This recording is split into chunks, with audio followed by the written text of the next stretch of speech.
ఇవాళ కేంద్ర కేబినెట్ సమావేశం. ఉదయం 11 గంటలకు మోడీ అధ్యక్షతన భేటీ. పశ్చిమాసియా పరిస్థితులు, భారత్లో ప్రభావం, ఇంధన సరఫరా అంశాలపై చర్చ. అభివృద్ధి అంశాలపై నిర్ణయం తీసుకోనున్న మంత్రివర్గం.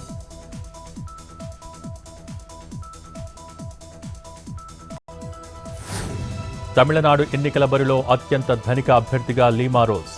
కుటుంబం మొత్తం ఆస్తుల విలువ 5,863 కోట్లుగా ప్రకటన. లాల్గుడి నియోజకవర్గం నుంచి అన్నాడీఎంకే తరపున పోటీ.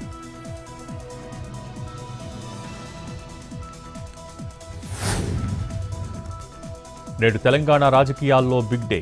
కాళేశ్వరం కమిషన్ రిపోర్టుపై ఇవాళ తెలంగాణ హైకోర్టు తీర్పు. కమిషన్ ఏర్పాటును సవాల్ చేసిన కేటీఆర్, హరీష్ రావు, స్మితా సబర్వాల్. న్యాయస్థానం తీర్పుపై సర్వత్రా ఉత్కంఠ.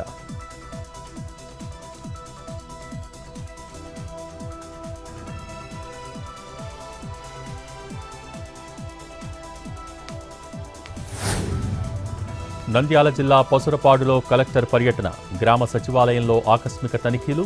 ఆల్కహాల్ సేవించి విధులకు హాజరైన పంచాయతీ సెక్రటరీ. విజయభాస్కర్ రెడ్డిని సస్పెండ్ చేసిన రాజకుమారి.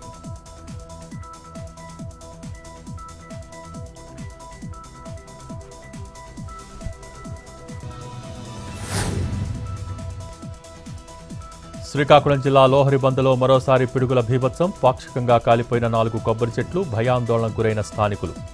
ప్రజలు అప్రమత్తంగా ఉండాలని అధికారుల హెచ్చరిక.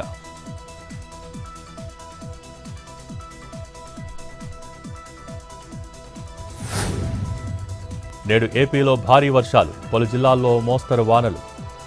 తిరుపతి జిల్లాలో అక్కడక్కడ పిడుగులతో కూడిన వర్షాలు పడే అవకాశం. ప్రజలు చెట్ల కింద నిలబడవద్దన్న వాతావరణ శాఖ.